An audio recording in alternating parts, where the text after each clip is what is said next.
Hello and a warm welcome to Bear Talk Show, your number one show on YouTube, where we have stories that inspire you. And today we have an amazing guest, Mr. Chef Elly. I love calling him that. He will be giving us a story on how he survived from an attack that made him lose one of his eyesight to becoming the best chef, the best baker we have around. So without much ado, acha ajiintroduce. Thank you so much, Mercy. Thank you so much for welcoming me to your channel. I feel so much honored. I don't take it for granted. It's such a great honor. Yes, my name is Elly, but mostly known by Elly because the brand of my business is Elly Delights, which is a bakery business. And more to that, I am saved by grace through faith. And I believe that is what has kept me going through arising from a challenge that felt like was the end of the world to now doing something that I love so much.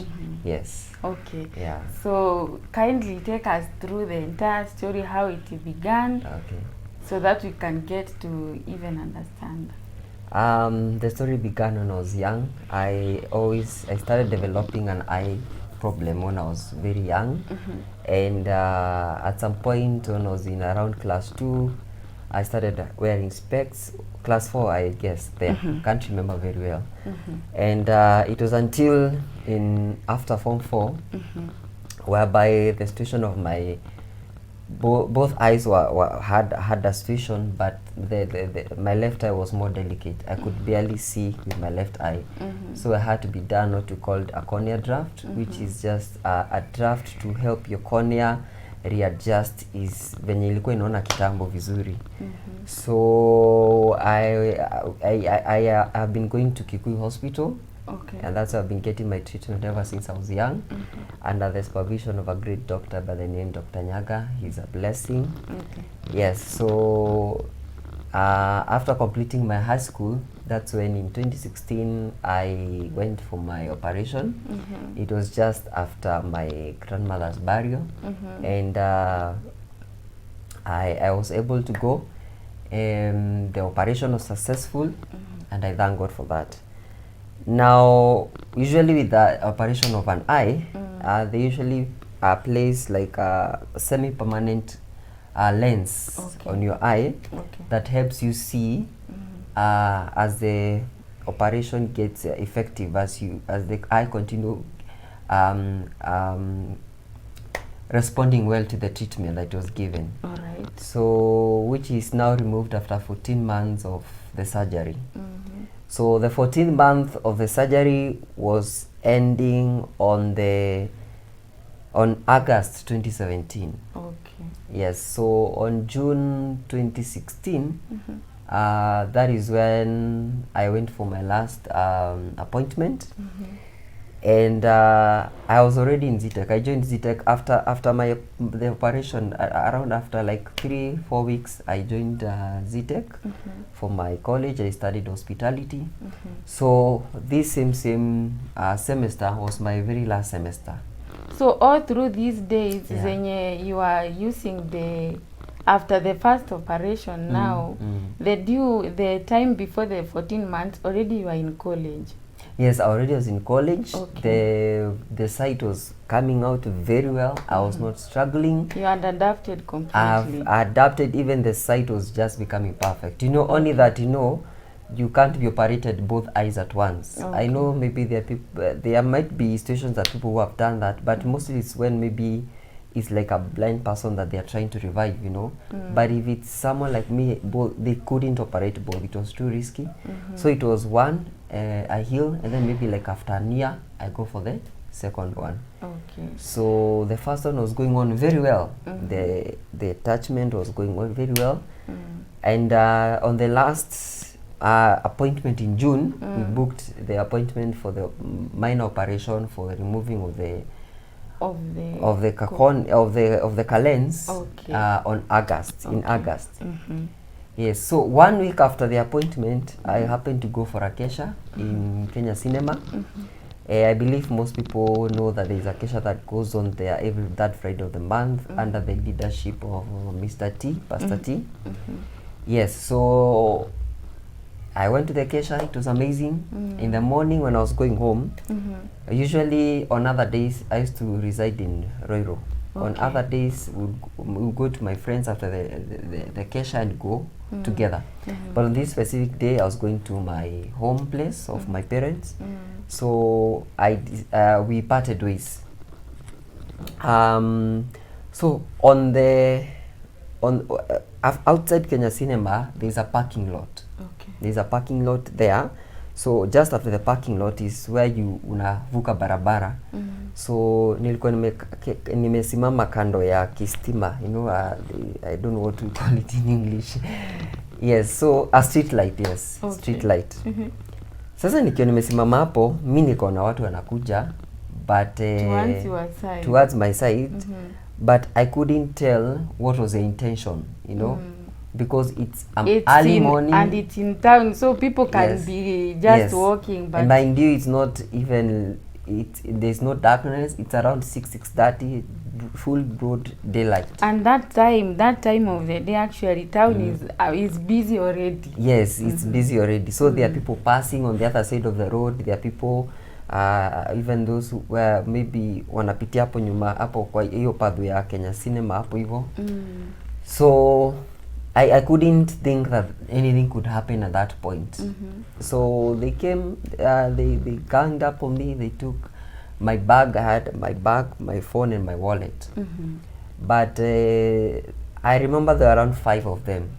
5 of them, yes, for one man? For one person. Jesus. I never understood why so many people can come to attack one person. I didn't have machete or something that I could... You are not armed. I was not armed. If I believed too with the proper arm. I'm just making a joke. What? Enough. Yes, but they did that. Only that they didn't just take my things. They left me harmed. Normally I came to understand later that when someone steals from you, then they harm you, sometimes they're just trying to get an escape route so that you may not notice them, especially if they are not masked. You remember, it's full daylight, now hawajavaa mask. So it could have been very easy for me to recognize them. And when I go maybe to make a police report, and it could have been easy. You know, these days the technology whereby mtu anakuja, unamdescribe anachorwa, and they can even easily find that person. Sure.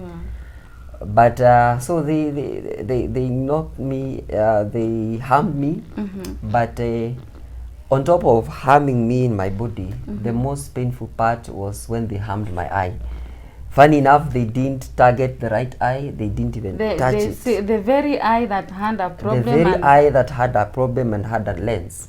So normally, watu wanatao wanakuanga na mapete huku. So, yeah, those big rings, those they big wear rings. kwa vindole zote. Yes. So, mmoja ndo alinigonga hivi on my left eye, and then the lens that is already there kakaingia ndani ya macho. What do you mean? Yes. The cruelty. Yes. You know this thing, it's a lens. It's not something soft. It's let me say it's like a soft. People who wear contact lens know the texture ya contact lens venye inakaa. So and the eye is soft. So definitely wakinigonga, the thing it was pushed inside the eye. So it caused a very big damage, and I never knew an eye could bleed. That's the first time I saw my eye bleeding. Hopefully I was able to gather strength, and because Kenya Cinema was just where when you got to kesha ilikuwa tu hapo nyuma, I gathered strength to go back into the room where we were. Luckily Mr. T hadn't left, and a few of and actually on my staircase I met there's a lady who helped me. I believe her name was Bwende. Though after that you've never had a chance to meet again. I believe people just come into your life for a season. Even it may be mtu anaweza kuja tu maisha yako just for a small God part. had sent her to help at that moment. That point. And her role in my life was just at that specific moment. Exactly. So I went back in, they gave me a first aid. Then they called Mr. T. Mr. T came and prayed for me and left me under their care, and they were able to contact my father so that he may come and take me to the hospital. Okay. Luckily, my father, he has a car, so he was able to drive within 30 minutes from town. From Dumberi. Dumberi is past Kiambu town. So aliweza could drive from all the way to town within 30 minutes. Wow. I was shocked. Wow. That's the love of a father. Nani kama mzazi? Hakuna mwingine kama mzazi. So after that is when we went to the hospital. Nando, I remember my doctor was called, he came. I remember he was called in the morning and he came. The commitment of, actually, you know, that's an emergency. To me, I took him as not just a doctor, but I took him as family. Okay. Because even all the times he used to go for checkups and everything, he's really concerned. He really checks your progress, you know. He really advises you. He really knows the right words to say at any point. That is one of the best doctors we have, and it's a challenge to doctors out there to be, you know, don't just do your work just because you're a doctor. Being a doctor means you have people are depending on you. Sure. So if you don't have passion for what you're doing, then I don't know what else. So luckily they helped me. Yes, and because now I was in so much pain, they had to numb my eye because the most pain was coming from the eye. So they had to numb my eye. And numbing the eye is getting an injection just close to the eyeball. They gave me an injection kwa macho on yeah, like here, close to the eyeball. There's a shindano inaingia hapa katikati. Yes. So they numbed me and ikatulia kwanza so that they can be processing what to do. They can check what to do. After that, that's when we can normally in the hospital before you go into your theater unapewa nguo una change. So I was able to change because the eye was numbed. I had strength, nika change nguo, nika lalishwa kwa kitanda, and I went into the theater. Okay. With the first operation, I was just covered my right eye. I was just numbed. I was not unconscious. I was completely conscious. But this time, because of the pain and the intensity of the issue, they had to make me unconscious by giving me anesthesia. Enye unekwa kwa mapua, una breathe in within 10 seconds. They even ask you question within 10 seconds, you pass out. That's when I woke up at 3, found my parents, and I continued on with treatment. I stayed in hospital for a few weeks. After that, I went home. Going home, like I come home today, so today at night at 4 a.m., which is like the next day, I started developing pressure pains because what happens when I was attacked, it affected the pressure of my eye. So sometimes my eye would really pain in the sense of it affects my head. Unasikia ni kama kichwa ni mzito kabisa. Yeah, actually there is I believe there is a connection between the head and the sides, a lot of it, because hata watu wenye wanakuanga na shinda ya macho, mtu wengine udetect through kuumwa na kichwa. That's very true. There is a great connection. Ilikuwa na cause imbalance paka even when I'm eating and I'm in that pain, I will eat when my head is like this because it feels like it's heavy. It feels like I want to just take it out and place it somewhere fast because it feels like it's heavy. Yes, so I went back to the hospital the same morning because the pain was too much. But now they couldn't operate immediately and they couldn't numb me again. So I had to bear the pain. So now it's tomorrow, the whole day of, so if tuseme kama ilikuwa jana, so kutoka leo asubuhi ni shina hiyo uchungu yote the whole day, na the whole night of today I was being operated the next day at around 3-4 p.m. Yes, that's the time I was being operated because I believe the doctors, they just can't come and start operating on me. They have to check the progress and see what else. Yeah, after that I was operated. I went back and the operation was successful because ilisaidia at least the pressure pains zika reduce kidogo. Not that much, but ilisaidia. Going home again after some weeks, after the second time I didn't stay much. I think so around one and a half weeks. I went back home. and I started developing the pressure pains again. What? Na nile inakuja two once and then it's not like 5 minutes. It's something just unbearable. It's unbearable and it takes very long to kuisha.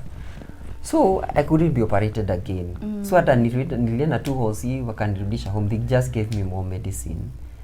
But by the advice of the doctor niliweza kwenda, there was a hospital nilikuwa naenda out Kiamburu inaitwa St. Teresa. They could, every time the pain was too much, I'll go and get an injection. At least I'm able to get through the night. I'm able to sleep. For 2 weeks, I could not be able to sleep without that injection because the pain was just too unbearable. But I remember on the last day that there was like the last 2 days, the day before I was given an injection, and the next day when I went for checkup, I developed the pains within after 24 hours as Jaisha. So they were like, now I had to, no, normally I was given like one injection of 1 dosage of dawa. So this time I was given 2. Normally I was given on my arm, I was given on my behind. And it was really painful.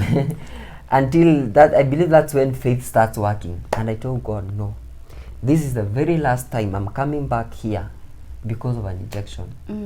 I will not let my life depend on an injection for me to be well. Because even you can get addicted to these injections. Mwili pia inazoea. Mwili inazoea haraka sana. So I was like, no. And let me tell you, faith works. Every time the pain would come, I would speak out and it's like, no, Lord, I'm not going back to any hospital. This has to stop. This has to stop. Already, minus the injections, there's a lot of medicine. There's a lot of tablets. There are like 10. There's a lot of eye drops. There are 7 eye drops. And like you unawekwa like every 2 hours. Already it's tiring. So you can imagine unawekwa eye drops, unakunywa medicine, and then bado jioni sometimes hata because of all this medicine, I'm required to eat a lot, but hata nikiekewa food inatoshana aje, no medicine, there's a way it also affects your appetite. Unaona chakula and you don't even want to see it. Because inafanya, especially that medicine makes you feel like you want to puke. The injection, it always makes you feel like you want to puke. Exactly. Dawa nayo. So that's, after that I was nikendelea tu, I never got an injection ever again because of the same issue. So after that nilikuwa naenda tu pole pole. At first the eye nilikuwa na kama the light, nianza kuona light. Tukienda check up naona kama naona light, but ikafika mahali it just stopped. Like literally when I close my right eye, I can't see anything with my left. I just see, you see like how you close both eyes and you see black. So that's what I see with my left eye. I just see black. There is nothing else that I can see. Okay. So it was quite a challenge because I have to finish university. But luckily I had... Because I think you were in your last semester, yeah, my last semester. So you remember the other semester I didn't finish. So I had to finish the other one. But I thank God because of a friend that is called David was there through the whole process. He was really a great blessing to me. And I really thank God. If it were not for him, you know, my parents, yes, they were there. Yeah, sure. But there are those certain things that they cannot be able to help. Maybe my dad will go and, you know, look for money for all the medicine and everything. My mom will cook, you know. But for someone to be there, you know, sometimes we'll go for injections. Because when you get the injection, within like 10 minutes, you're very sleepy, you know. So you need to lie somewhere. And because maybe kiti ya gari iko chini sana, you need to lie on. So lie on his lap until you get home. Nikifika home, nothing else. Naekwa tu kwa kitanda, nafunikwa, kulala. Because if I don't sleep, the light will start affecting me na nitarudi. After that, at least by God's grace, nika graduate and I was able to, niliweza work under a certain hotel. And through that period, there are challenges that I faced. One of them being pity. There's a lot of pity. And that is a message I have out there. The worst thing you can do to someone is show them pity. Never show someone pity. You make them feel worse. Feel worse. Because you feel worse. Even your esteem goes down. Goes down. And you know, when you're giving someone pity, you're reminding them of their pain. You know, what you can do, there are ways in which you can show care to someone without showing pity, you know. Pity is what you think, even did you nikona nini, like hata hii simu, you know, kuna not even simu, like let me say like a small object siwezi chukua. You know, like no, you know, that's what pity is all about. Like you feel like when people make you feel like you can't do it, you know, it's like you're disabled. This is a field that you really needs even a lot of concentration. So the moment people are looking at what you are doing and you are not able to do as they are doing, then wanaona ni kama you are not even, yani una hiyo uwezo. Yes. And then also the pressure, because of I would get pressure from supervisors, because now you see I'm operating under one eye.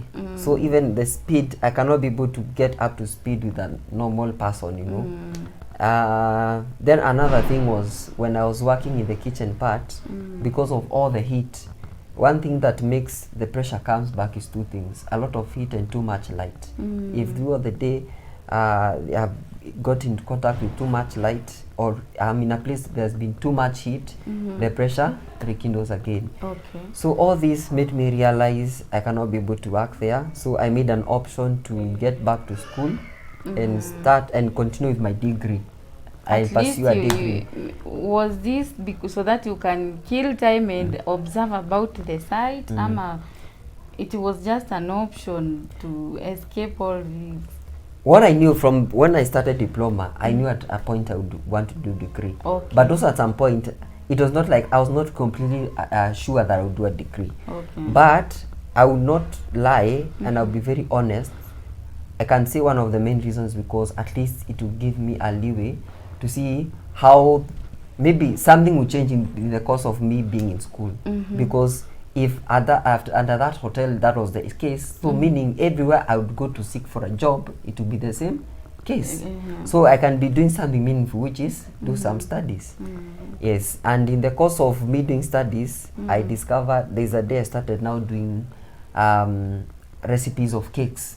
I just woke up one day and said, I want to bake a cake. I baked a cake and I decorated the same day. And I was so happy. But sasa nikiangalia unaona hapa. But hiyo siku I was very happy. I was like, wow, I've done something. Yeah, it's something you've done for the first time, and actually unaiangalia unaifurahia. Yes. Someone else might not see it, but you as a person you feel, nimefanya hii kitu vizuri. You have done something, yes.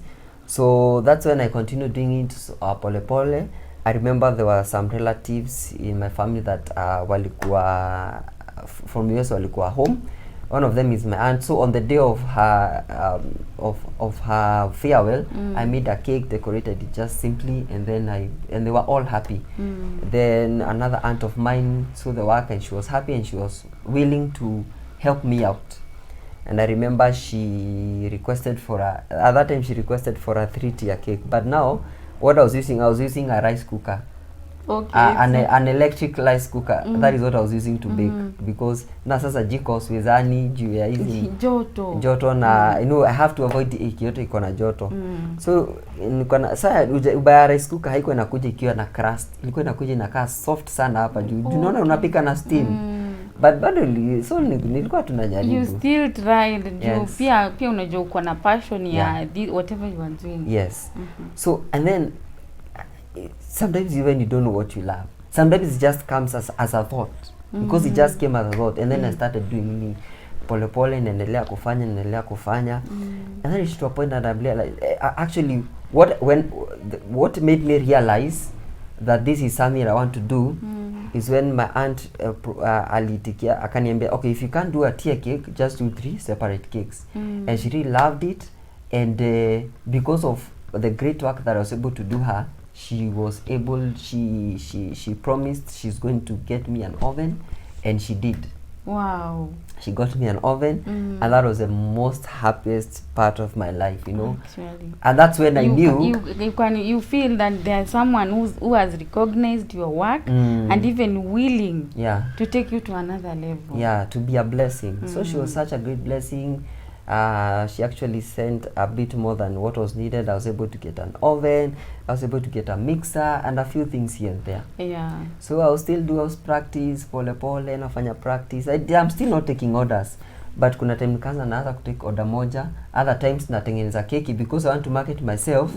I go and like kuna function church, I make a big cake and give to them. So out of that they're able to to market me, you know. Okay. So naendelea kufanya hivyo. Sometimes you bake cakes, unauza, lakini sometimes not at first unauza at a very low price. Na hata ukiuza at the relevant price, still goes back to buying more things because you're still trying out. Ni ile tu season ya kujaribu. And there's one thing I want to say. As youths, because I want to say youths, because we're in that season, all of us are making something out of our lives. Me, what I can advise someone is that you need to trust the process. Sometimes the process seems tough, it seems it's taking long, but it's just trusting the process. You know, you are at point A and your destiny is at point C. Exactly. You know, you can't jump from A to C. Lazima upitie B. Lazima upitie B. So sometimes that's what happens. There's what God has put in for you, but you have to now walk together mpaka utembee. Si ati ungoje ifike C, no. Utembee na Mungu mpaka ufike kwenye. And actually that's a good thing you've said, because nowadays most of youths sisi sasa think that unapanda tu unafika pale juu, but they don't want to kujua how you even got there. Wanataka tu kufika pale juu from chini tu pale juu, but actually that's a process that and you should even entrust God with it. And actually you always appreciate. Sometimes I have come to realize one thing. It's like how people say when a woman is giving birth, she feels pain, but when she sees her child, she forgets the pain. So sometimes the process is tough, the process is long, but let me tell you, when you reach to what you want, sometimes you even forget the process. I had a very hard process. I know that people who get into baking and within 9 months they are perfect. I will not lie. It took me half of let me say a quarter of 2018, a full 2019, and half of 2020 to be like in a position to feel like I'm really actually doing something. My skills are there. So let me say to the better last part of 2020, and yes, now my work is in the direction I want, and that's when now I can say 2021 is whereby now I fully opened up. God opened doors for wedding cakes. I started from being disappointed for many weddings. Unaenda wanakuambia hapana, you have not done any other wedding. You know, they fear to trust you. You go to a wedding, they wanna disappoint, you know. I have faced many disappointments. You know, like how you look, like how you look for a job and you face disappointments. But I knew something within me was just a confirmation, because I knew at some point there was that conviction, and this conviction was because there was a season, there was a time nilikuwa kwa church and I was praying, and that's when I knew like the confirmation, this is what I want to do. And when I was praying, I remember that time whereby I was feeling depressed because I was wondering, what good thing can I do with my life? I am here trying to work. I can't work because there are all these challenges, and all these challenges because of something that is a defect in me. How am I going to live a life? How am I going to earn a living? You know. So now God has taken me the process to get something that I have now. And I remember when I was praying, I really cried, and I was like, wow, this is what God has put in for me. This is what He has placed it for me. This is what He has told me. This is for you. You know. So from a point of wondering what else could I do in my life, I feel like I was feeling discouraged. Nilikuwa na sasa ni kazi gani nitawaifanya? Ni kazi gani nitawaifanya? Na nikipata, yani it was just stressful. But at that point I remembered how baking niko peke yangu. I do it at my own pace. There are sometimes actually ningepata natengeneza keki and I experience those pressure pains because hazijaisha kabisa, but say it come like very once in a blue moon, not like kitambo. So it was a challenge, but at least najua niko peke yangu, sina hiyo pressure, hakuna mtu atani pressure and all that, and I'll be able to do, and it's something that I love. It's at your own pace. It's something I love. I loved cooking, but baking became like the main passion that I love to the full, to the 100%. Yes, so that's when I got a confirmation from God that this is what what is for you. You know, God affirmed me in me, and He keeps on affirming.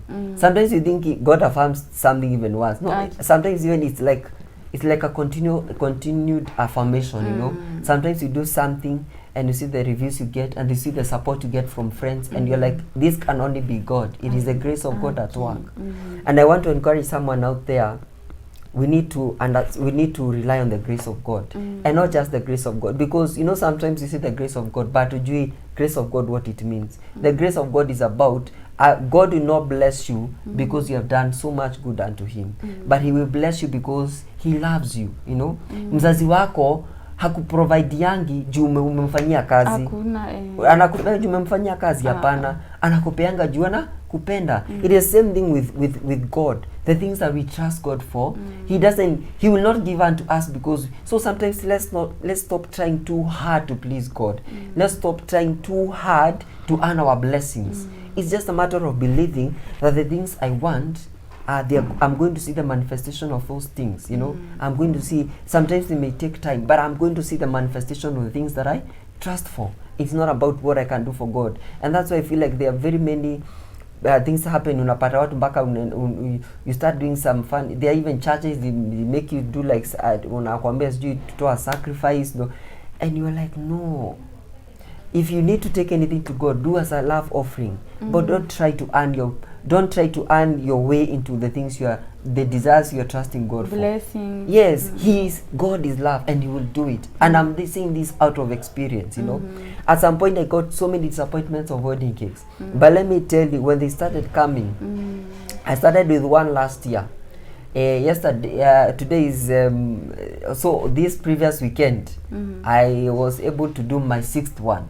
You know, by the end of last year I did 4. So this year I've already done 2, and then I have another one this same month, the end of this month. And I can tell sometimes even I get people, because I constantly post and they are like, hey, they wonder what is the secret. I always tell someone it is the grace of God. Nile unadependia Mungu kabisa. As a child of God, unadepend. You're like, God, you know, there is no other way. You know, I remember there was a time I was praying and I was asking God, which other way?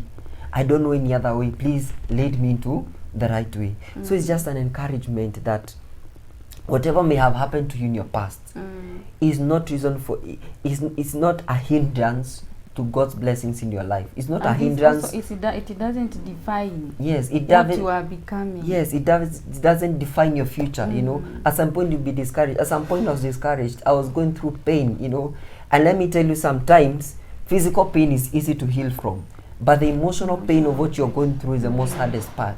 And I remember there was a time, Mercy, for so many, let me say, at most almost more than 2 years, you know. Even after kuheal, I was dealing with the emotional pain that nilitoka kesha and this, now I'm struggling with this life. Naona mtu akona macho yake mzuri, I feel affected. Sometimes hata siku anataka kuchukua picha, juu nikichukua picha nitaanza kukumbuka, you know. Yes. Sometimes taki mtu aniulize hiyo story.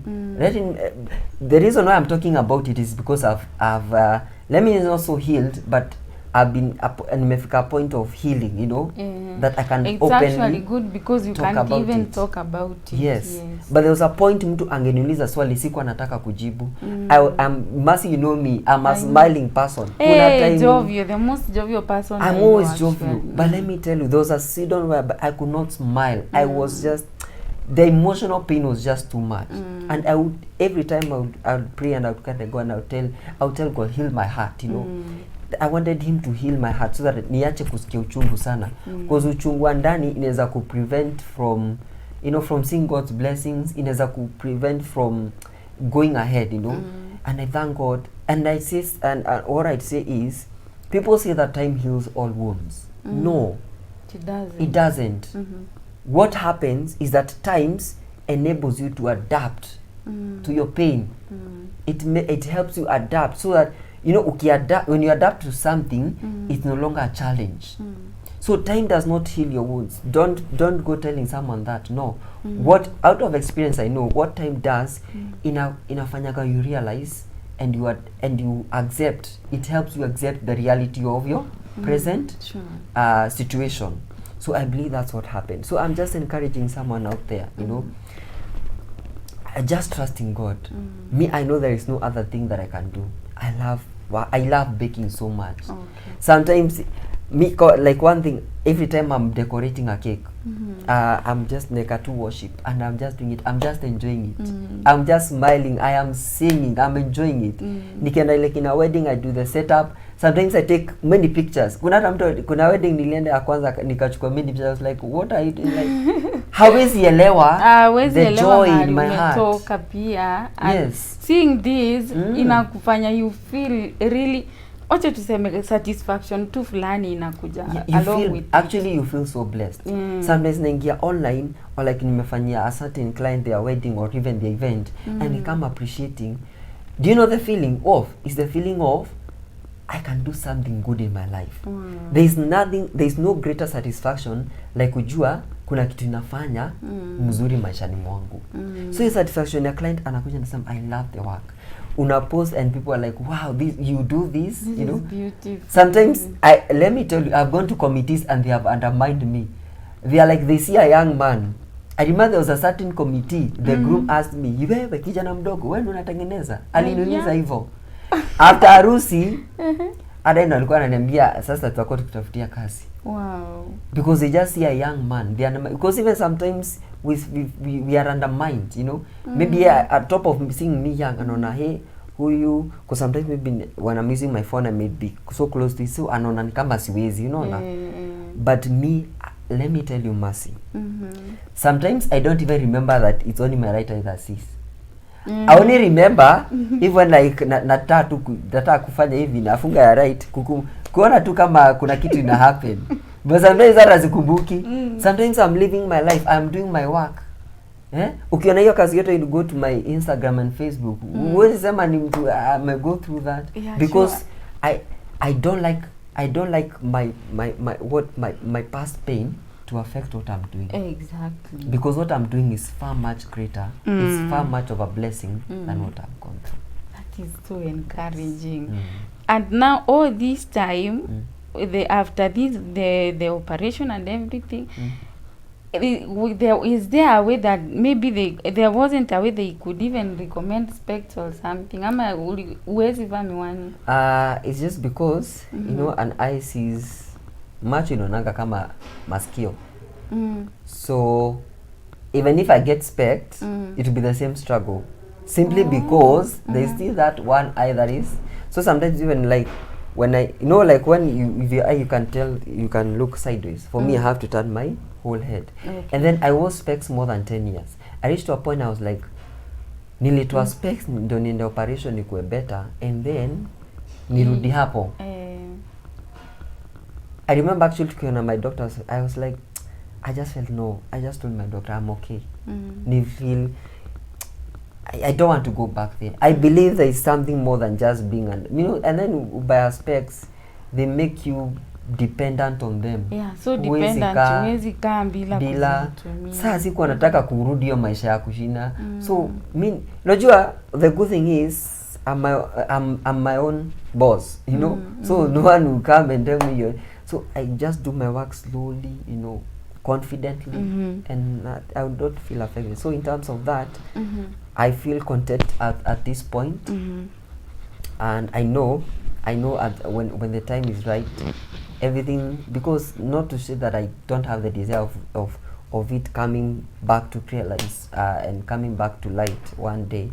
Because after all, nobody has even declared that it is even permanent. There is still hope, because when we even look at where you are from, mahali umetoka, it's actually the hand of God. And our hope and even joy. So God is gonna work a miracle. And what I love about God is when you're going through something, He always have people there to support you.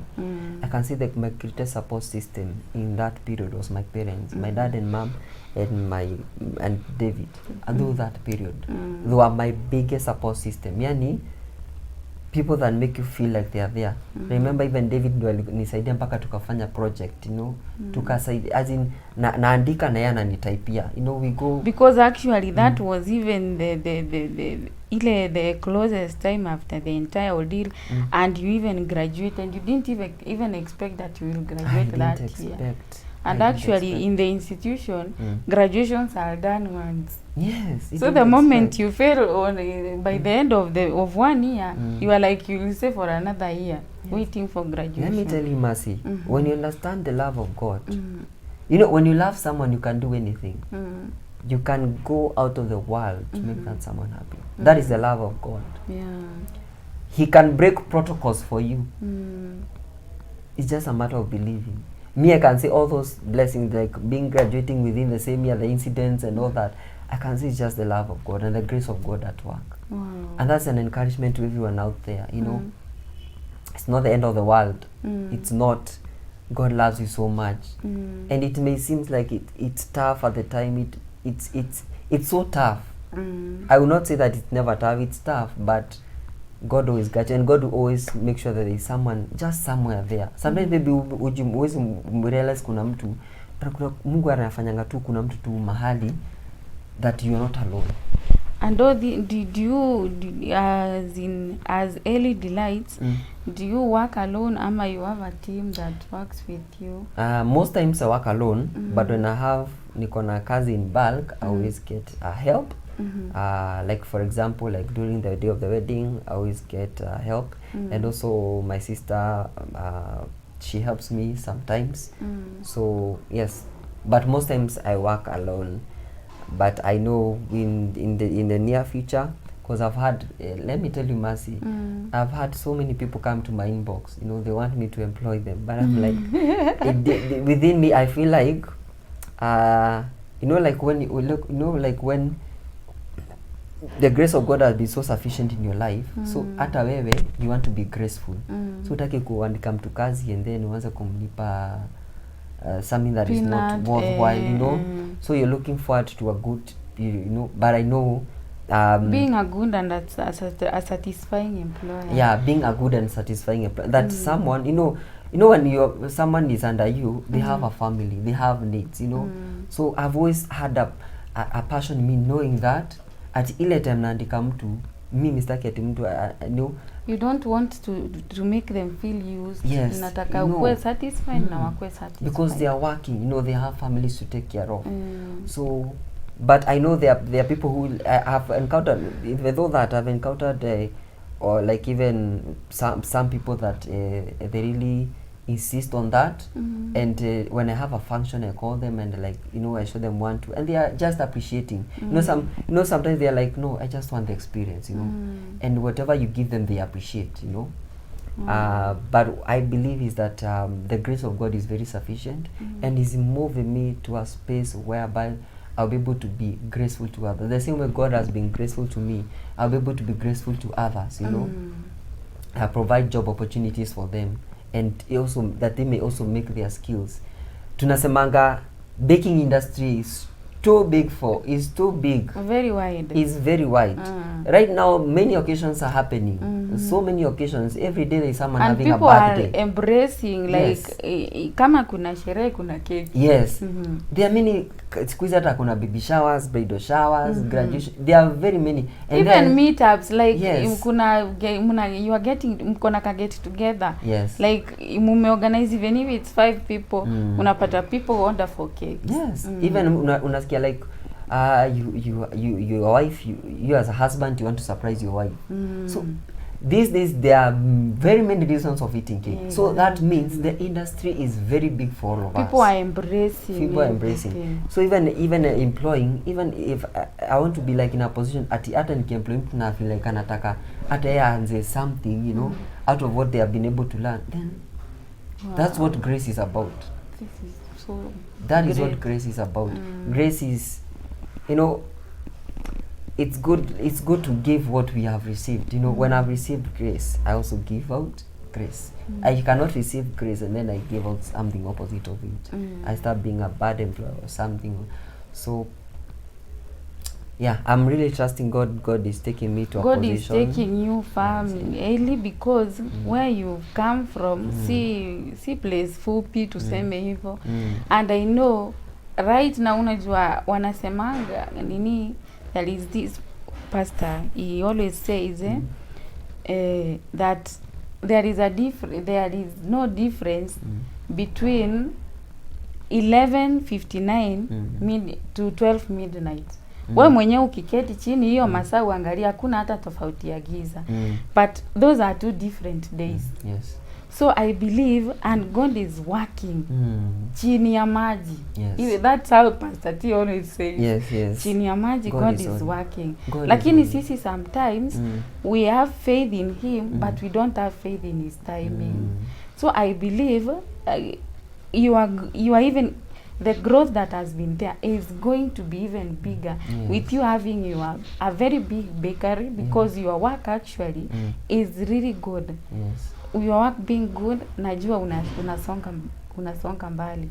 So there is these people that even after graduating mtu ako tu na ability but there is this mindset ati no one is employing me. There is this mindset ama you find umemaliza campus instead of hitting the ground, yani upige uamue leo I'm not going back to the village. Nitakaa in this town. I try look for something that I can do. Na mtu akona uwezo tu kabisa everything lakini wanarudi nyumbani. Kindly talk to them and tell them something. And I'll say one thing. There's a big misleading that people say that the answers of God are what? Yes. Yes and no, amen, or wait. Wait. What walijiongezea? The book of James talks about the promises of God are yes and amen. Hakuna mahali ndasema no or wait. I gave a good illustration. There is point A, point B, point C. You are at point A and your destination is at point C. So you have to go through point B. Does that mean that you are waiting to get to C?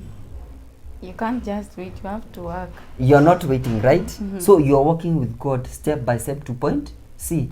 So when people tell you that God says wait, it's not in the Bible. Like the only answers of God are yes and amen. You pray for something and said yes, right?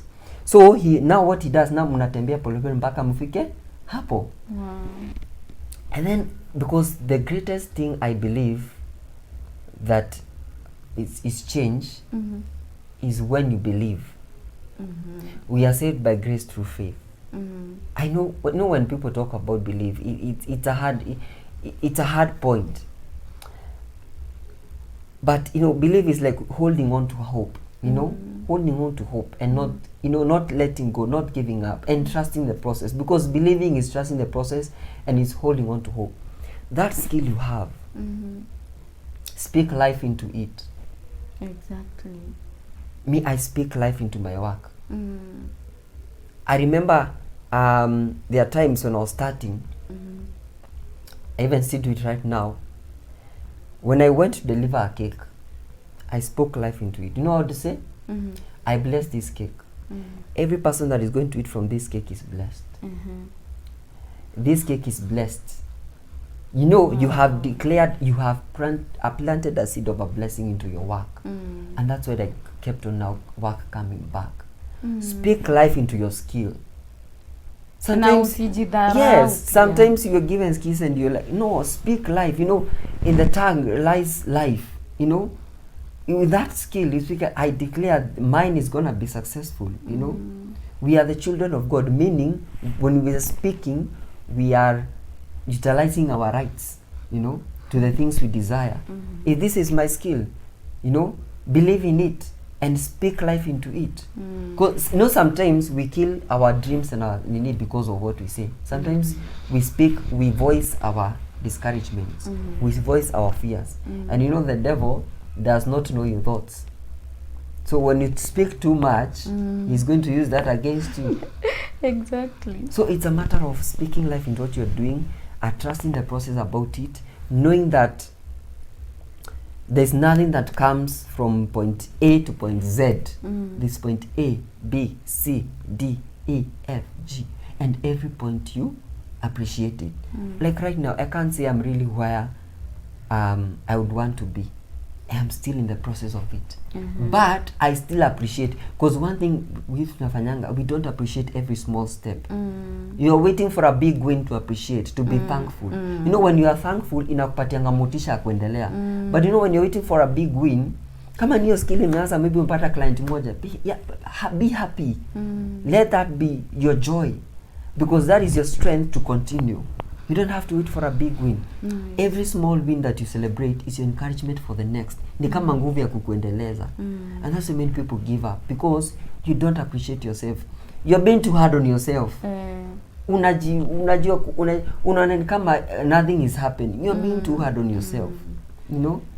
And also the people that's the nature of humans. Yes. Actually. And even the people that surround you. Mi napenda kujisurround na watu wananifanya watu wa business wenye mimi nikitembea nao nasikia ni kama kuna kitu wameongea imeni activate. Mtu anakuchallenge pia. Yes. Mimi napenda like this a few weeks ago I went to someone's bakery, a lady's bakery, and I was inspired by her work, by the interior of her shop and everything. I was like, wow, I felt challenged. You know, hata inafanyanga hata your mind, it keeps on engaging and your skill grows into something. And more to that, Mercy, I just want to speak something into that viewer. Okay. Make a prayer. So, I want to make a prayer to every viewer. I want to make a prayer to every viewer that is out there. Father, I declare every viewer that is watching this channel, Bear Talk with Minimum. Every person, Bear Talk with Mercy. I want to make a prayer. I want to make a prayer to every person that is watching this channel. They are going through something. Father, I thank you for this channel of Bear Talk with Mercy. I thank you for every viewer that is out there. Lord, the same way that your grace has worked out for me, I declare that your grace may work out for them, O Lord. I declare manifestation of the desires of their heart. Every person that is jobless out there, Lord, give them something. Grow, let them grow something, O Lord. May your grace be sufficient unto them. And whoever you're watching, believe it and receive every good thing. You know, God says that every good thing comes from God. So receive every good thing that you desire. Everything that you desire, it's yours this evening in Jesus' name. May the same grace that worked for me work for you out there. Amen. Amen. So before we even come to a conclusion, yes, kindly give us your social media handles. My social media handles is Instagram at Elly Delights and Facebook at Elly Delights, and I'm also on TikTok at Elly Delights. Wow. Yes, awesome. You go and check my work, you see my work there. I do all types of cake, wedding cakes, anniversary cakes, any occasion. Today, you don't even need an occasion to have a cake. You might be missing a cake and you want a cake. You want a cake. Ukule pole pole. Unandisha tu unakula. Cravings. Yes. I know ladies have cravings. Husbands out there, your wife is at that period whereby that time of the month. That's when they need a cake. Give them a cake. Call me, give them a cake and let them feel loved. Awesome. Actually, it's really nice talking to you and seeing you talk even about everything. That is, I'm so happy.